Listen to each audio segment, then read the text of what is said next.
أهلا بيكم متابعين القناة. قصتنا النهاردة بعنوان الطريق الملعون. بطل قصتنا النهاردة هو طارق، شاب عنده 25 سنة. كان في فرح لصاحب من صحابه في إحدى القرى بالصعيد. المهم طارق بعد ما خلص الفرح فقعد يهزر مع أصحابه ويقول لهم إن هو هيروح. المهم هم قعدوا يوصفوا له الطريق لأن هو ما كانش في القرية دي وأول مرة كان يروح. في واحد من صحابه قال له: يا عم مش أنت بتحب المغامرات وكده، وأنت هتعدي على طريق بيقولوا عليه الطريق الملعون، محدش بيدخل الطريق ده ويعرف يخرج منه. فطارق قال له: انا بحب المغامرات بس اللي انت بتقوله ده مش واقعي اصلا. وخد كلامه بكل استهزاء، قال له: ما تقولش كده، بس جرب. قام طارق قال له: طب ايه رأيك بقى، انا هدخل الطريق ده وهصوره من اوله لاخره. قال له: طب يا عم ماشي، يبقى صور الفيديو كده ولما تطلع من الطريق يبقى ابعتهولي. المهم طارق فور رير قعد يدور على الطريق اللي هم قالوا عليه، وفعلا الساعة 1 بالليل لقى الطريق. وأول ما دخل الطريق طلع موبايله عشان يصوره، وفضل مشغل الفيديو لمدة ساعة كاملة. بعد ما طارق خلص لمدة ساعة اتفاجئ ان الطريق مش بيخلص ومفيش اي اشارات او علامات بتقول ان الطريق ده اخره فين ولا هيطلعه على انهي طريق. فطارق قال: خلاص كفاية كده ان انا مشيت فيه لمدة ساعة كتير اصلا، انا هلف وارجع تاني للطريق اللي انا عارفه. المهم ان طارق لف ورجع فعلا. المميز في الطريق ده ان انت ما كانش في حد اصلا بالعربية غير طارق، ولا كان في حد ماشي جنبه ولا وراه، وكان ممكن ان هو يلف ويمشي عكسه. طريق مهجور تمام. طارق فضل ماشي في الطريق ده ساعة، ساعتين، 3، وتفاجئ ان هو مش عارف يطلع للطريق اللي هو كان عارفه. بدأ طارق يقلق لغاية ما قابل واحدة ست واقفة على الطريق لابسة ابيض وبتشاور له. طارق اصلا كان بدأ يخاف ان هو بقاله 3 ساعات مش عارف يطلع من الطريق، بس برضه قال ممكن تكون هي عارفة الطريق. قال لها: ايوه انا تحت امرك، امري. قالت له: معلش انا مش من هنا، وكنت عايزه بس اطلع للطريق لان انا مش معرفش اي مواصلات قريبه من هنا. قال لها: انت كمان، ده انا بقالي 3 ساعات بحاول اخلص من الطريق ده، اتفضلي اركبي معايا. المهم بعد ما الست ركبت معاه فضل طارق ماشي بالعربيه لغايه ما الساعه بدأت 6 الصبح وبدأت الشمس انها تطلع. طارق وهو ماشي اتفاجئ ان البنزين اللي معاه بدأ يخلص. كملت. الست قالت له: هنعمل ايه، احنا بقالنا 4 ساعات ولا 5 ساعات مش عارفين نطلع من الطريق ده.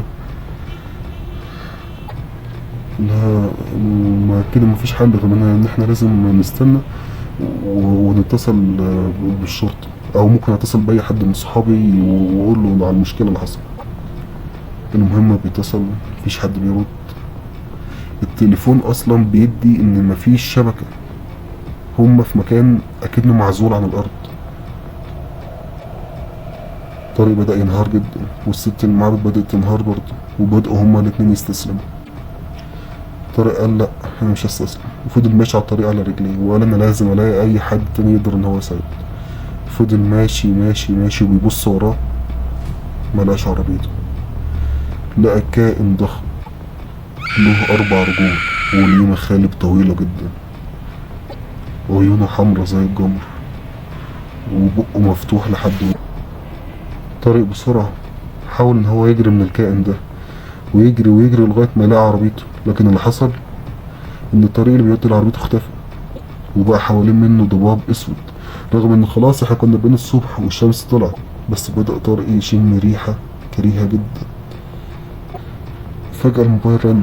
الو، ايوه يا سيف، انا بالغلط دخلت الطريق اللي انت قلت لي عليه وفعلا مش عارف اخرج منه. لكن اتضح ان صاحبه اللي كان رنن عليه ما كانش صاحبه اصلا، وحد بيقول له: انت الضيف الجديد. عدى يوم، 2، 3، وبدأ سيف صاحب طارق ان هو يقلق، وكل اهل طارق بيدوروا عليه، لغاية ما سيف قرر ان هو يعترف وان هو اللي وداله طريق زي ده. بسرعة كلموا اهله وكلموا الشرطة، وفعلا لقيوا العربية. بس اول ما دخلوا العربية لقوا دم طارق مالي العربية كلها، بس جثة طارق مش موجودة، العربية عبارة عن دم. سيف بدأ يتجن، مقدرش يستحمل فكرة إن هو اللي ضيع صاحبه بإيديه. سيف قرر إنه هيعمل نفس اللي حصل لطارق بالظبط، هيستنى للساعة 1 بالليل ويدخل الطريق يدور على صاحبه. لكن نفس اللي حصل، الطريق بقى طويل جدا، الضباب بدأ يملى المكان، مهما سيف يمشي بيلاقي إن الطريق عمال يطول يطول يطول لغاية ما بنزين عربيته قرب يخلص. سيف وقف عربيته، وقف جنب العربية وقعد يعيط وقال خلاص دي النهاية، أنا ضيعت صاحبي وكان لازم ألاقي جسدي. رجع العربية تاني، بيبص جنبه لقى جثة محروقة، وشها سايح وعينيها طاقة منها وبتتكلم. حاول ترجع، ارجع يا سيف، أنا طارق، أنا خلاص اتحبست هنا. سيف طبعا بقى مذعور وعمال يصرخ وبقى مرعوب. نزل من العربية تاني، وأول ما بص ورا لقى إن العربية مفيهاش أي حاجة.